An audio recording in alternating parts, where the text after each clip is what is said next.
Bom, meu nome é Valdênio Trindade, como eu falei, né? E aqui eu deixo meu e-mail, que é o canal de comunicação que eu vou deixar com vocês, que vocês possam me enviar mensagens, me enviar dúvidas, enviar questionamentos sobre se leram algo diferente, se leram algo igual, se leram algo legal e querem compartilhar, querem saber mais. É só me contatarem que sempre vou tentar, eu vou sempre tentar responder vocês o mais rápido que eu puder. E, e é isso, tá bem? Qualquer coisa, vocês podem me mandar mensagem aqui no chat. Posso demorar alguns segundinhos para ler, mas em via de regra eu vou conseguir responder vocês, tá bem? Bom, como a Gabi conversou com vocês aula passada, terça passada, ela iniciou falando das figuras de linguagem com vocês, certo? Comentou sobre algumas figuras com vocês e como elas são bastante, eu vou continuar conversando sobre algumas figuras de linguagem, as que são mais importantes e que sempre caem no Enem. Então, a gente vai conversar um pouco sobre elas e é isso.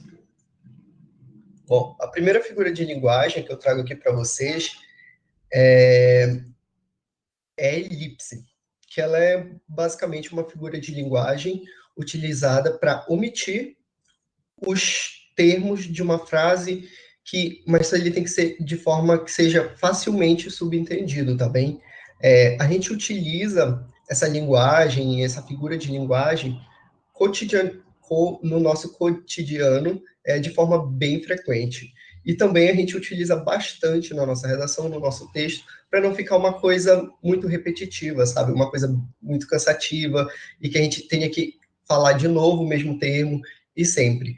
Aqui eu trago dois exemplos para vocês que, que são bem explícitos para que vocês possam entender, que seria, tenho duas filhas e um filho, e amo todos da mesma maneira.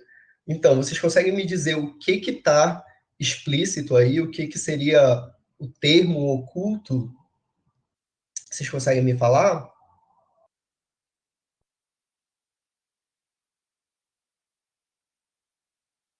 Não.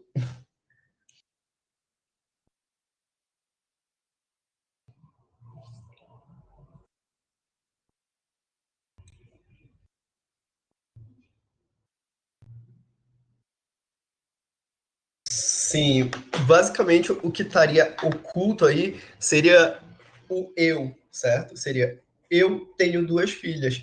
Com, com o verbo tenho, fica explícito que de quem que eu estou falando seja eu, certo? Eu tenho duas filhas, um filho e eu amo todos da mesma maneira. Então, a gente oculta esse termo, mas a gente não tem uma dificuldade muito grande de entender de quem que se está falando, certo? Assim como na segunda também, Regina estava atrasada, preferiu ir direto para o trabalho. Ou seja, quem que preferiu ir direto para o trabalho? Regina, certo? Então, esse termo mesmo estando oculto, a gente consegue identificá-lo e a gente consegue também perceber que não há uma troca de sentido na frase, certo? No enunciado, tá bem? Isso mesmo, gente, isso mesmo, Vitor. Não, se usa o eu, pode se usar, mas o sentido da figura de linguagem é omitir algum termo, certo? Aqui no caso, o termo omitido foi Regina, tá bem? E na primeira foi eu. O caso poderia ser escrito também: eu tenho duas filhas, um filho, e eu amo todos da mesma maneira. Mas, como exemplo aqui, este termo, ele foi oculto, tá bem? A próxima figura de linguagem que eu trago aqui para vocês seria a anáfora.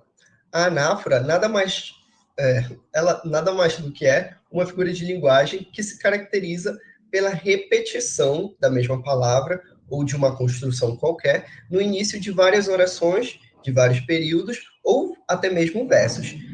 A gente encontra muito essa figura de linguagem em poemas, em músicas, a gente encontra bastante. E eu trouxe para vocês aqui é, dois exemplos bastante comuns dentro da música, certo?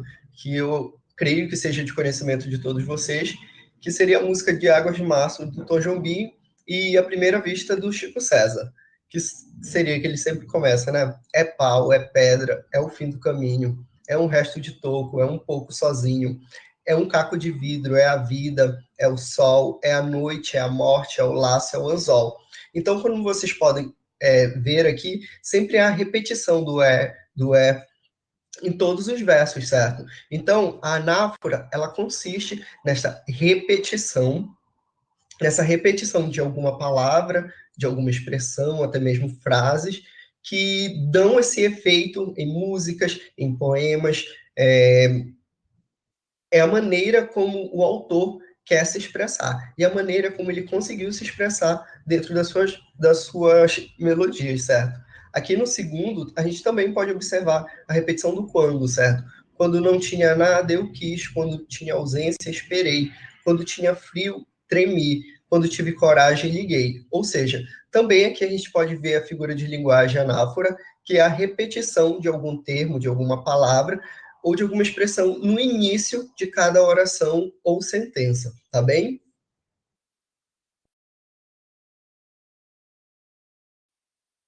A próxima seria o hipérbato.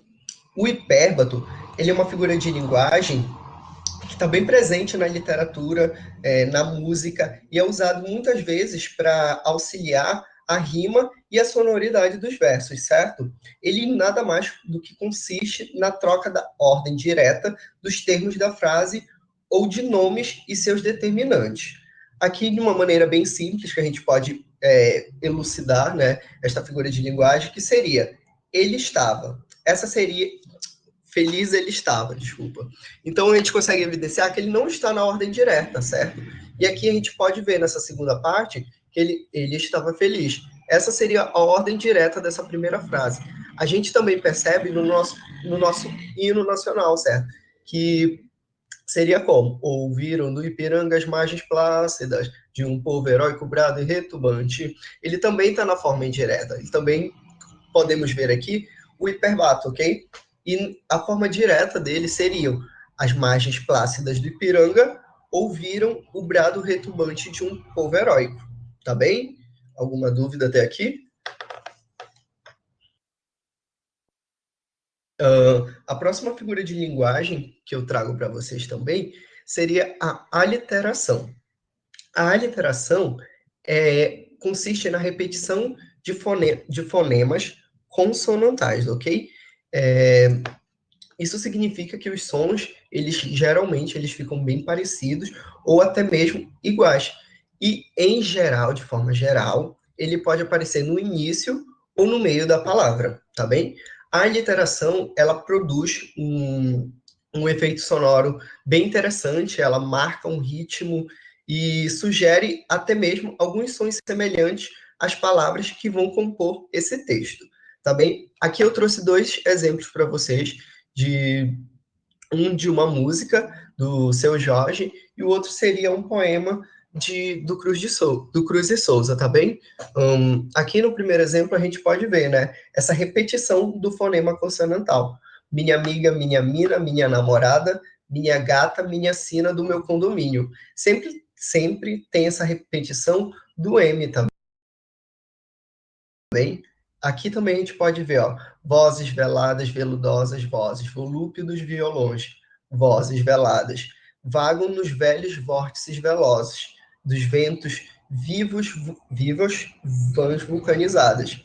Aqui a gente também tem sempre esta repetição do V, certo? Ele dá esse é um recurso linguístico que é muito utilizado nos poemas, nas músicas, que para enfatizar um som, oferecendo uma maior expressividade ao texto, uma maior expressividade que o autor quis passar para quem estivesse lendo, quem estivesse ouvindo, tá bem? E uma coisa que eu deixo bem clara em relação às figuras de linguagem é que geralmente elas não estão só sem determinado texto, em determinados enunciados, em determinadas músicas. Você não vai encontrar ela sozinha. Você sempre vai ter, sempre não, mas geralmente você vai ter ela acompanhada de alguma outra, tá bem? Numa mesma frase, no mesmo período, no mesmo enunciado.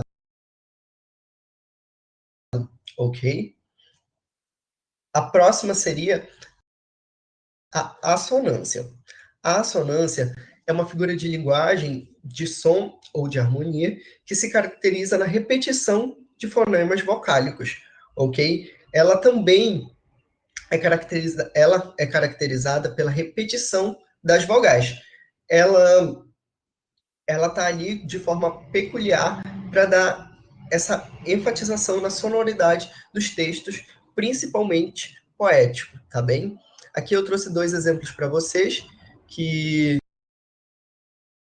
é uma música do Chico Buarque e a outra é uma música do Rapa, que consiste em: juro que não acreditei, eu te estranhei, me debrucei sobre teu corpo e duvidei. E me arrastei e te arranhei e me agarrei nos teus cabelos. Vocês conseguem ver aqui a presença da assonância? Alguém consegue ver? Sim, é bem marcado, né? Sim, bastante. Então, quando tiver essa repetição de fonema, isso, muito bem. Quando tiver essa repetição de fonemas vocálicos, a gente vai ter a assonância. E aqui na segunda música, vocês também conseguem perceber isso?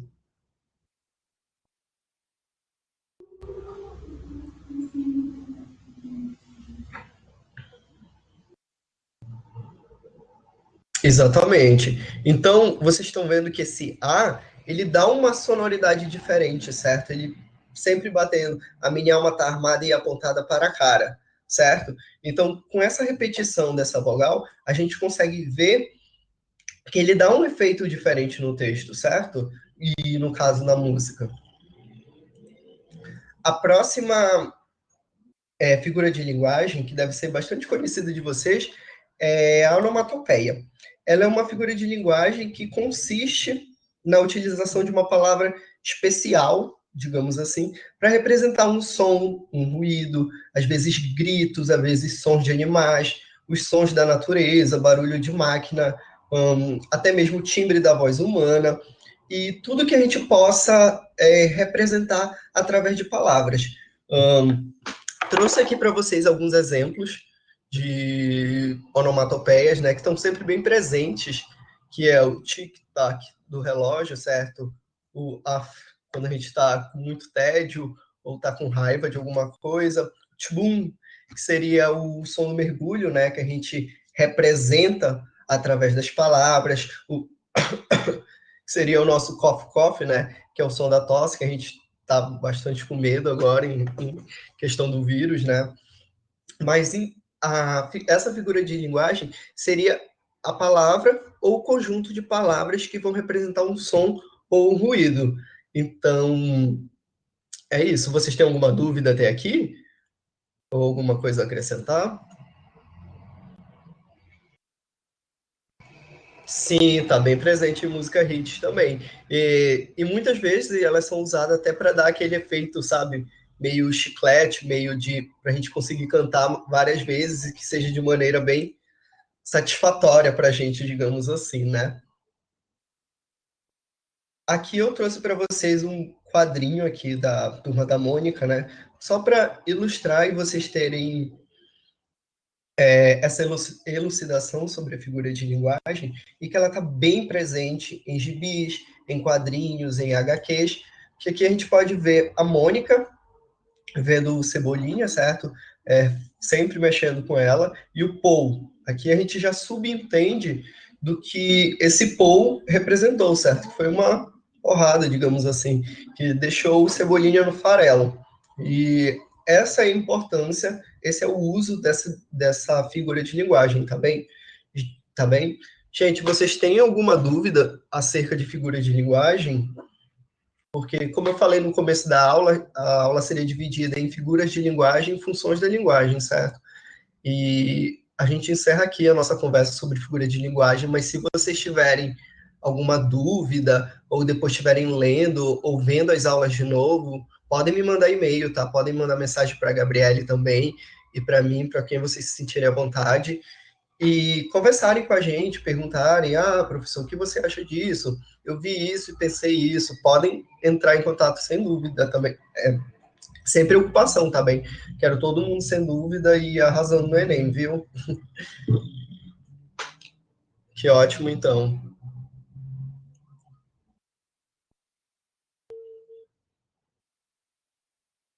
Sim, ó, eu recomendo bastante as HQs, certo? Certo, para entender as figuras como um total. Então, a gente pode pegar muito, como eu falei para vocês, né? Elas nunca estão sozinhas, né? Nunca não, mas geralmente elas não estão sozinhas.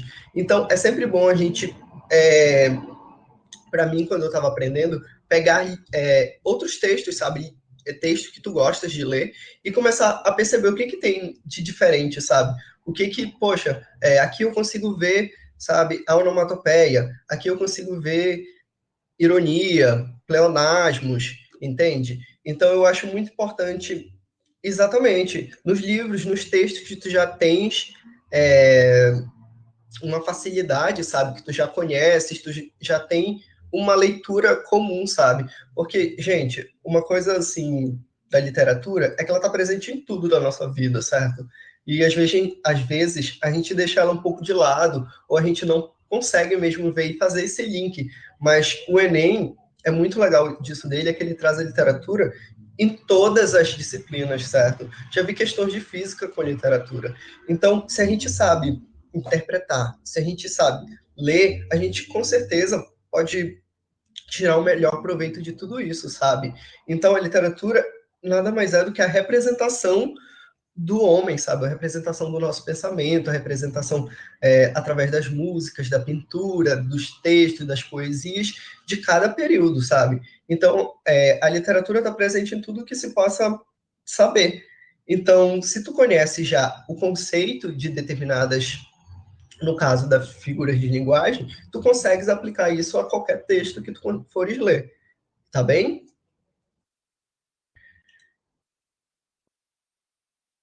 De nada.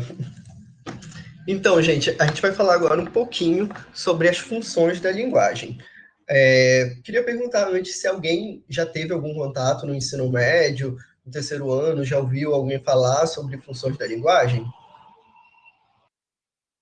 Sim?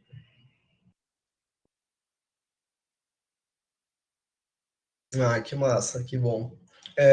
Que bom que aqui uma grande maioria já teve algum contato com as funções da linguagem, né? Porque elas são de extrema importância para a gente entender a nossa comunicação, certo? Então, que bom, a gente vai fazer uma revisão aqui. Para a gente entender, sabe, a nossa comunicação, a nossa fala, o que está escrito, sabe? Então, essa é a importância das funções da linguagem, tá bem? Mas antes, para a gente entender as funções da linguagem, para ver a linguagem, a gente tem que entender os elementos que compõem a comunicação, tá bem? Então, para ter essa eficiência da comunicação, ela depende de alguns elementos. E eles são a mensagem, que é aquilo que é dito, que é expresso, que é falado, é a mensagem em si. E depois da mensagem, a gente tem aqui o emissor, que nada mais é aquele que envia a mensagem. No caso aqui, o emissor seria eu. Eu estou enviando uma mensagem para vocês, certo? O receptor seria, no caso aqui, vocês, porque é quem recebe essa mensagem, tá bem? É a quem é destinada a mensagem que eu estou efetuando, a comunicação, a mensagem da comunicação que eu estou efetuando, certo? O canal ou veículo é um meio de transmissão da mensagem. Nada mais seria do que poderia ser o ar que eu estou falando aqui, poderia ser a internet, poderia ser a plataforma do Webconf, poderia ser o YouTube, poderia ser o Instagram. Qualquer plataforma ou canal ou veículo que possa transmitir essa mensagem é chamado de canal ou veículo, tá bem? O código utilizado é o código que eu estou utilizando aqui para entender vocês, para vocês me entenderem.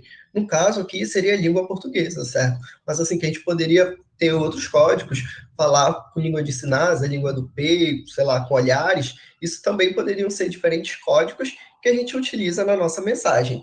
E por último, mas não menos importante, seria o contexto ou chamado também de referente, que ele é a situação em que é produzida a mensagem. O que seria? Seria o assunto que perpassa o ato comunicativo, tá bem, gente? Alguma dúvida até aqui? Ou tá tudo certo? Tudo certo? Tá bom, então. A gente vai entrar agora nas funções propriamente ditas, tá bem? Mas a gente tem que entender o que são essas funções da linguagem, ok?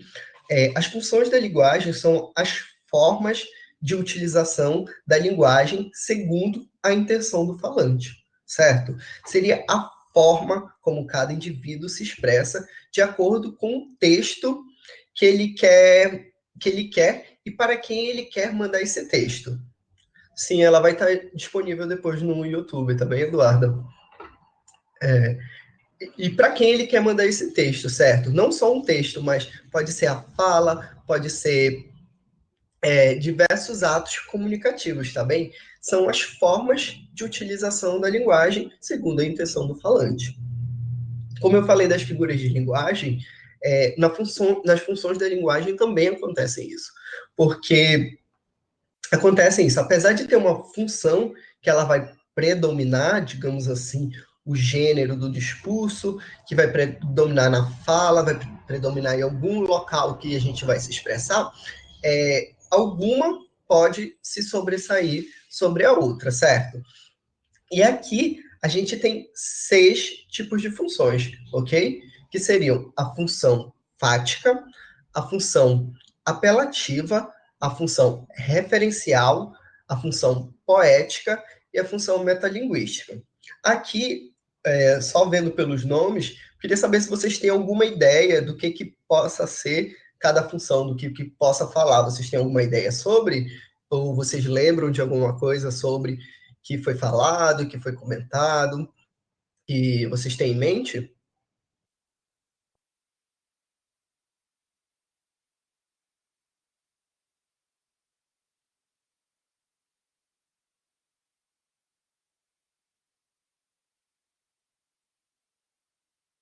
Sim, vocês lembram?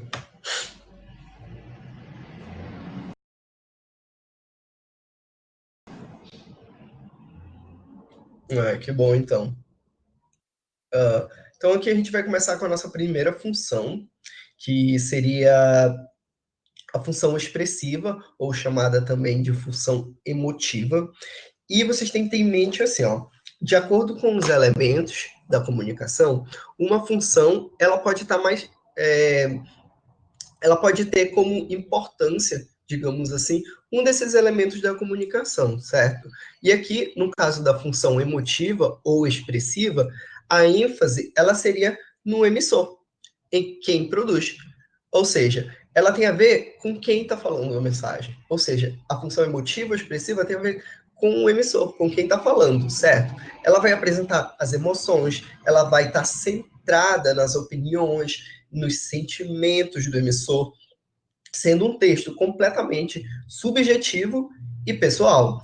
Nesse tipo de função, nesse tipo de texto, vocês vão ver muito o uso de eu sinto, eu quero, eu almejo, eu viajei, eu disse, e tudo mais.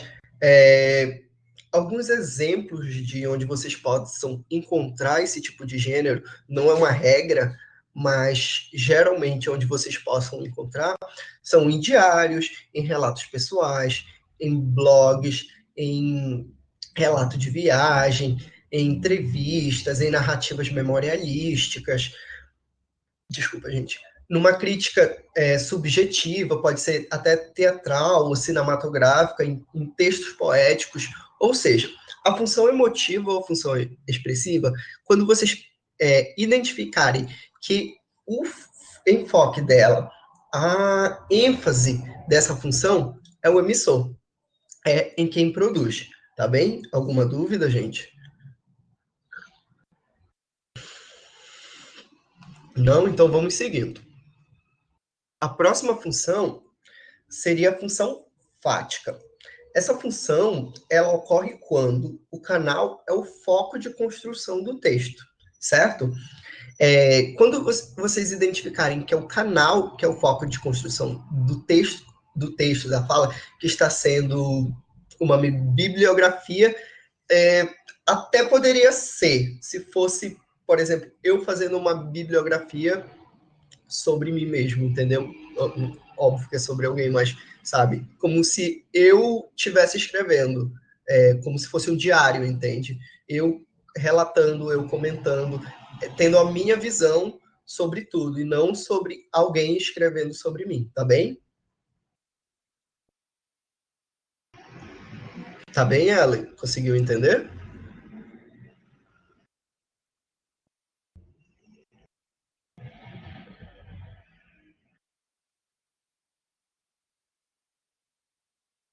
Então, gente, como eu estava falando aqui da função fática, quando vocês tiverem, quando o canal for o foco da construção do texto, a gente vai ter a função fática, que ele tem como finalidade estabelecer, prolongar ou interromper a comunicação de seu objeto ou relatar o pavor, sabe? Sabe quando a gente está falando, a gente está conversando e eu preciso chamar a atenção de vocês, ei, olha para cá, ou a gente está falando no telefone, oi, tudo bem? Tá tendo uma conversa e eu percebi que você, sabe, não tá dando atenção para mim ou não tá prestando atenção e eu preciso estabelecer o canal. Então eu uso algum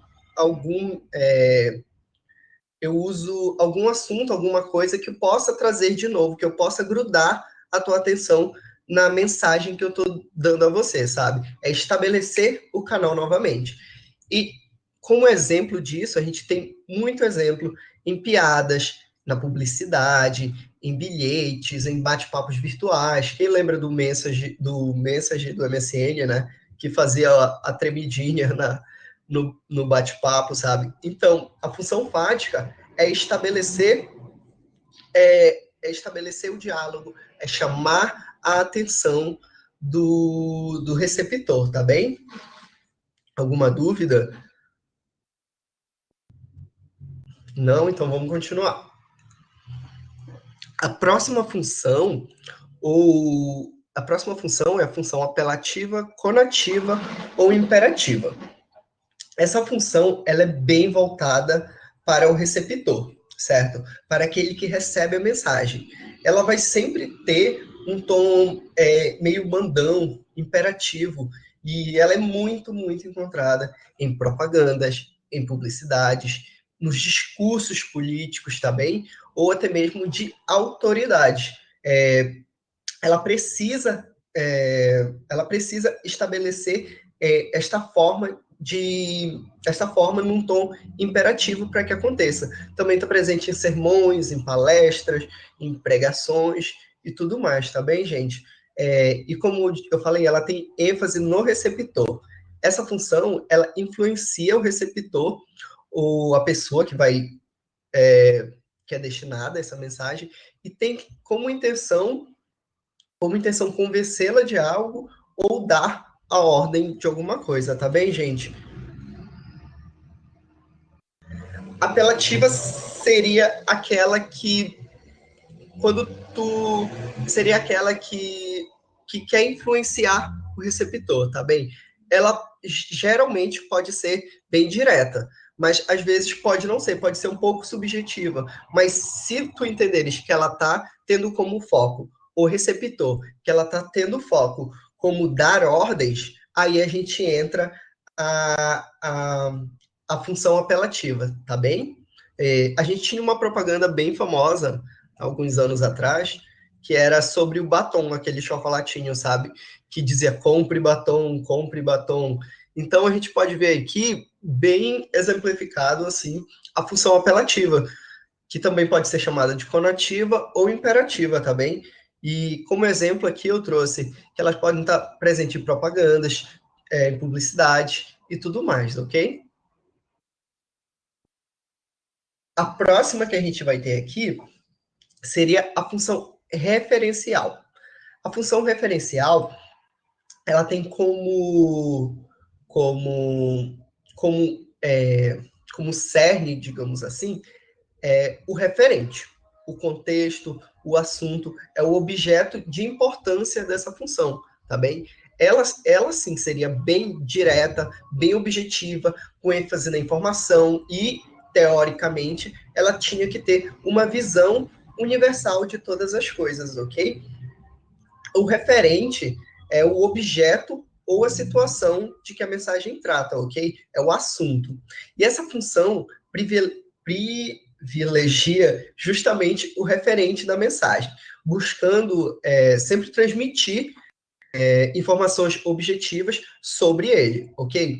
Então a gente pode encontrar muito em notícias de jornais, em reportagens, em editoriais, e outros tipos de texto, como de opinião, carta de leitor, carta de reclamação, carta de solicitação, e gêneros e meios, digamos assim, que ele esteja presente, ok? Seria a informação pela informação. É só ela e, digamos, e deu, sabe?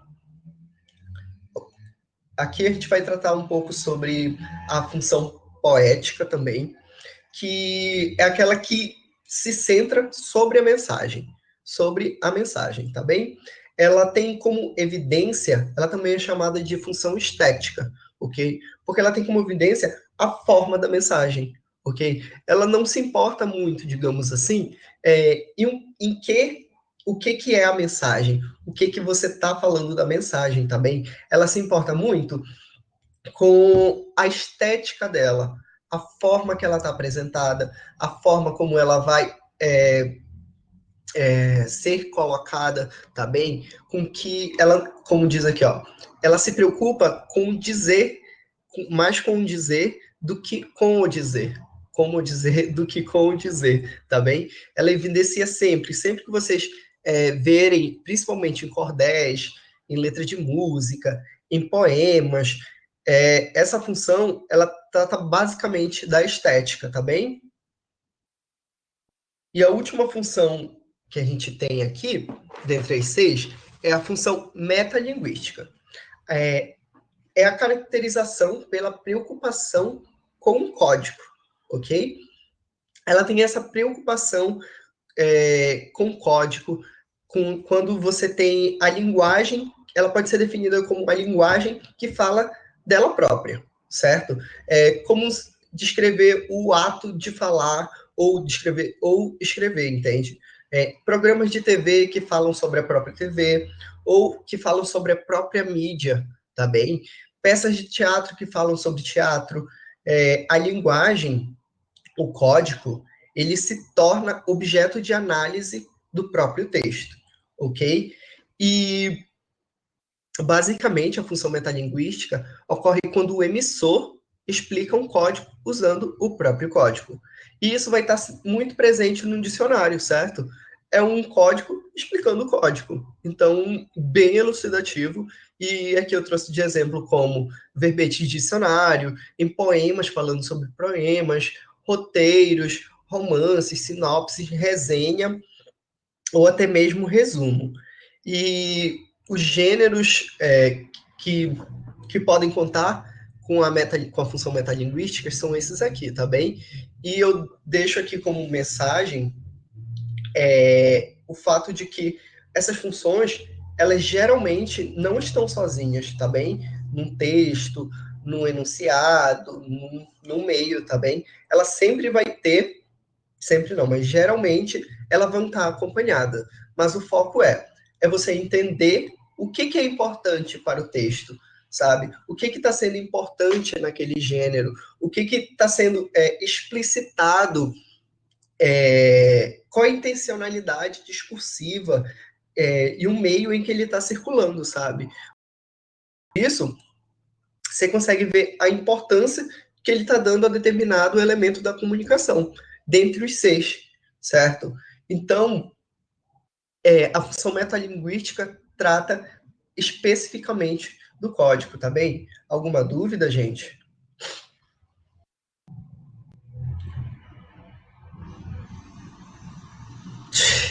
Exatamente isso, Ana. É exatamente isso a função metalinguística.